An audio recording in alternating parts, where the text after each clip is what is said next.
ನಿಮ್ಮ favourite serials ಈಗ ಟಿವಿಗಿಂತ ಮುಂಚೆ ಸನ್ ನೆಕ್ಸ್ಟ್ ಆಪ್ ನಲ್ಲಿ ಜಾಲಿಯಾಗಿ ಎಲ್ಲರಿಗಿಂತ ಮುಂಚೆ ನೋಡಿ. ಈಗಲೇ ಸನ್ ನೆಕ್ಸ್ಟ್ ಆಪ್ ಡೌನ್ಲೋಡ್ ಮಾಡಿ ಮತ್ತು ಸಬ್ಸ್ಕ್ರೈಬ್ ಮಾಡ್ಕೊಳ್ಳಿ. ಎಷ್ಟು ಜನ ಈ ಸೊಸೈಟಿನಲ್ಲಿ ಮದುವೆ ಆಗಿ 3 ತಿಂಗಳಿಗೆಲ್ಲ ಡಿವೋರ್ಸ್ ಆಗಿಲ್ಲ ಅಂತ ನೀವೇ ಹೇಳಿ. ಅದೇ ಥರನೇ ಇದು. ಮೊದಲು ನಾವಿಬ್ರು ಎಂಗೇಜ್ಮೆಂಟ್ ಮಾಡ್ಕೊಂಡ್ವಿ, ಆಮೇಲೆ ನಮ್ಮಿಬ್ಬರ ಮಧ್ಯೆ ಯಾಕೋ ಸೆಟ್ ಆಗಿಲ್ಲ, ಇಬ್ರಿಗೂ ಹೊಂದಾಣಿಕೆ ಆಗಿಲ್ಲ ಅಂತ ಹೇಳೋಣ. ನಮ್ಮಿಬ್ಬರನ್ನ ಯಾರು ಕೇಳಲ್ಲ ಮಾವ. ಅತ್ತೆಗೂ ಬೇಕಾದ್ರೆ ಇದನ್ನ ಹೇಳಿ ಅರ್ಥ ಮಾಡಿಸೋಣ, ಅವರು ಅರ್ಥ ಮಾಡ್ಕೋತಾರೆ. ಮಾವ, ಇದಕ್ ಮುಂಚೆ ಮೈನಾ ನೀವು ಒಂದಾಗಬೇಕು ಅಂತ ಹೇಗೆ ಸಪೋರ್ಟ್ ಮಾಡ್ತಿದ್ನೋ, ಇದು ಒಂದ್ ರೀತಿ ನಾನ್ ನಿಮಗ್ ಮಾಡ್ತಿರೋ ಸಪೋರ್ಟ್ ಅಂತ ಅನ್ಕೊಳ್ಳಿ. ಇಂಥ ವಿಷಯ ಎಲ್ಲ ಇವಾಗ ತುಂಬಾ ಕಾಮನ್ ಮಾವ, ನಮ್ಮನ್ ಯಾರೂ ತಪ್ಪು ತಿಳ್ಕೊಳಲ್ಲ. ಮಾವ, ಮೈನಾ ಅವ್ರ ಅಕ್ಕನ್ ಮದ್ವೆ ಆದ್ಮೇಲೆ ಮೈನಾ ಈ ಮದ್ವೆಗೆ ಒಪ್ಕೊಳ್ಳಿಲ್ಲ ಅಂತಂದ್ರೆ ತುಳಸಿನ ನಾನು ಮದ್ವೆ ಆಗ್ತೀನಿ ಅಂತ ಅತ್ತೆಗೆ ಪ್ರಾಮಿಸ್ ಮಾಡಿದ್ರಿ ತಾನೆ? ಅದನ್ನ ನೀವು ನಡ್ಸ್ಕೊಟ್ರಾ? ಇಲ್ಲ ತಾನೆ? ಅತ್ತೆ ಏನಾದ್ರೂ ಇದನ್ನ ಸೀರಿಯಸ್ ಆಗಿ ಕೇಳಿದ್ರ ನಿಮ್ಮನ್ನ? ಇಲ್ಲ ತಾನೆ? ಇದನ್ನು ಹಾಗೆ ಅನ್ಕೊಳ್ಳಿ, ಅತ್ತೆ ಅರ್ಥ ಮಾಡ್ಕೋತಾರೆ. ಇಲ್ಲ ತುಳಸಿ, ಎಂಗೇಜ್ಮೆಂಟ್ ಆಗಿದ ತಕ್ಷಣ ನಮ್ಮಮ್ಮ ಸುಮ್ಮನೆ ಬಿಟ್ಬಿಡ್ತಾರೆ ಅಂತ ನನ್ಗೆ ಅನ್ನಿಸ್ತಿಲ್ಲ. ಎಂಗೇಜ್ಮೆಂಟ್ ಆಗಿದ ತಕ್ಷಣನೇ ನಮ್ಮಿಬ್ರಿಗೂ ಮದುವೆ ಮಾಡಿಸ್ಬಿಡ್ತಾರೆ. ಅದರಲ್ಲೂ ಮೈನಾ ಅವ್ರು ಇವಾಗಿರೋ ಪರಿಸ್ಥಿತಿನಲ್ಲಿ ನನ್ನ ಒಪ್ಕೊಳ್ತಾರೆ ಅಂತ ನನ್ಗೆ ಅನ್ನಿಸ್ತಿಲ್ಲ. ಅಕಸ್ಮಾತ್ ಏನಾದ್ರು ಅಮ್ಮ ನಮ್ಮಿಬ್ರು ಮದ್ವೆ ಫಿಕ್ಸ್ ಮಾಡಿ ನಾನ್ ನಿಮ್ಗೆ ತಾಳಿ ಕಟ್ಟೋ ಸಂದರ್ಭ ಬಂದ್ಬಿಟ್ರೆ ಅವಾಗೇನ್ ಮಾಡ್ಲಿ? ಹಾಗಿದ್ರೆ ತಾಳಿ ಕಟ್ಟೋ ಪರಿಸ್ಥಿತಿ ಬಂದ್ರೆ ತಾಳಿನೂ ಕಟ್ಬಿಡಿ ಮಾವ. ತುಳಸಿ, ಏನ್ ಮಾತಾಡ್ತಿದ್ಯಾ? ಇದು ಜೀವನ, ನಿನ್ ಇಷ್ಟ ಬಂದಾಗ ಆಡೋ ಆಟ ಅಲ್ಲ. ನಾನ್ ಆಟ ಆಡ್ತಾ ಇಲ್ಲ ಮಾವ. ಎಂಗೇಜ್ಮೆಂಟ್ ಹೇಗ್ ಸುಳ್ಳು, ನೀವ್ ಕಟ್ಟೋ ತಾಳಿನೂ ಸುಳ್ಳು ಅಷ್ಟೇ. ಅದು ನನ್ ಕುತ್ತಿಗೆನಲ್ಲಿ ಒಂದ್ ಅರ್ಶನ ದಾರ ಥರ ಇರುತ್ತೆ. ನೀವ್ ಯಾವತ್ತಿದ್ರೂ ಮೈನಾಗ್ ಮಾತ್ರ ಸ್ವಂತ, ನನಗ್ ಸ್ವಂತ ಆಗೋದಕ್ಕೆ ಸಾಧ್ಯನೇ ಇಲ್ಲ. ಮೈನಾ ಯಾವತ್ತಾದ್ರೂ ಬಂದು ನನ್ ಧ್ರುವನ ನನಗ್ ವಾಪಸ್ ಕೊಟ್ಬಿಡು ಅಂತ ಕೇಳ್ಬಿಟ್ರೆ ನಾನು ಒಂಚೂರು ಯೋಚನೆ ಮಾಡ್ದೆ ಅವಳಿಗೆ ನಿಮ್ಮನ್ನ ವಾಪಸ್ ಕೊಟ್ಬಿಡ್ತೀನಿ.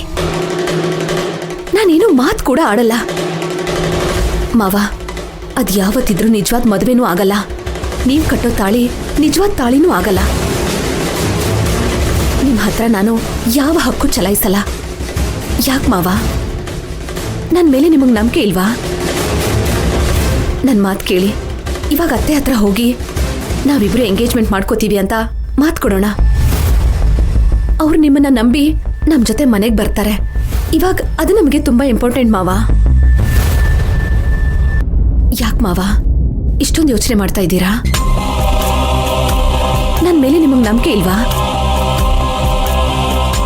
ತುಳಸಿ, ನನಗೆ ನಿನ್ ಮೇಲೆ ತುಂಬಾ ರೆಸ್ಪೆಕ್ಟ್ ಇದೆ, ತುಂಬಾ ನಂಬಿಕೆನೂ ಇದೆ. ಆದ್ರೆ ಚಿಕ್ಕದಾಗಿ ಮುಗ್ದೋಗೋ ಕೆಲ್ಸನ ಯಾಕೆ ನಾವ್ ಇಷ್ಟೊಂದು ಕಾಂಪ್ಲಿಕೇಟ್ ಮಾಡ್ಕೊಂಡು ಇಷ್ಟೊಂದು ರಿಸ್ಕ್ ಯಾಕೆ ತಗೋಬೇಕು? ಇದ್ರಲ್ಲಿ ಯಾವ ರಿಸ್ಕು ಇಲ್ಲ ಮಾವ. ನಾನೆಲ್ಲ ನೋಡ್ಕೋತೀನಿ, ನೀವು ಬನ್ನಿ.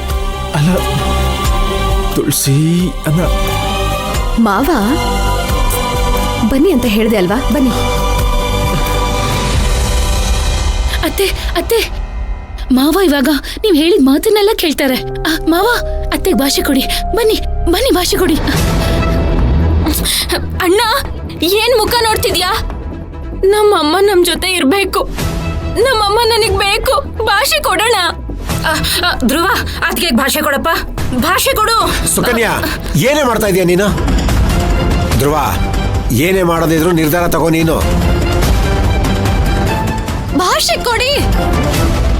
ಇಲ್ಲ, ಅವನ್ ನನಗ್ ಭಾಷೆ ಕೊಡಲ್ಲ. ನನಗೆ ಅವನ ಮೇಲೆ ನಂಬಿಕೆನೂ ಇಲ್ಲ.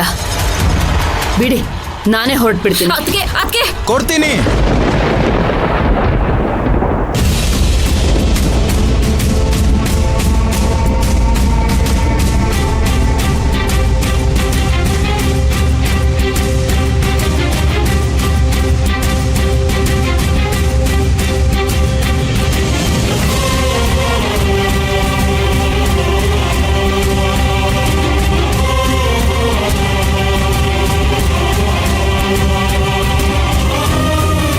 ಭಾಷೆ ಕೊಡ್ತೀನಿ.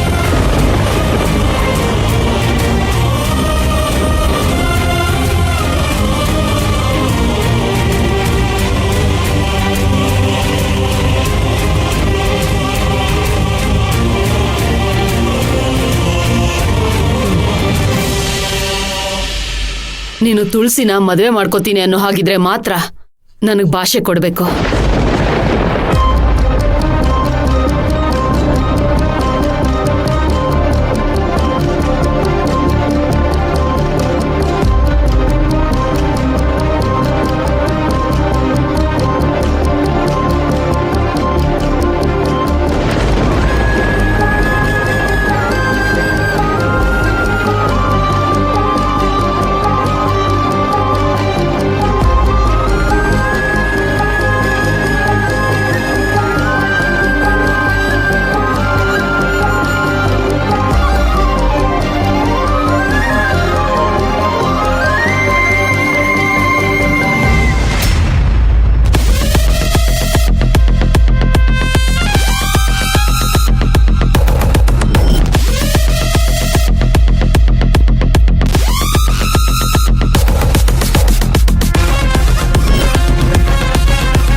ಅತ್ತೆ ತಗೊಳ್ಳಿ, ಸೈನ್ ಮಾಡಿ.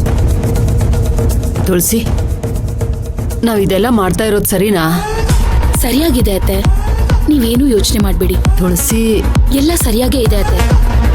ಈ ಪತ್ರ ನಮ್ಗೆ ಆಯುಧ, ಮಾವನ ನಮ್ ಕಡೆ ಸೆಳ್ಕೊಳ್ಳೋದಕ್ಕೆ.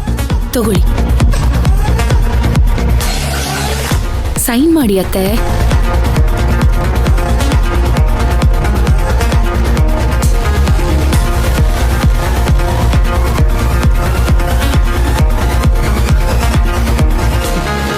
ತಗೋ.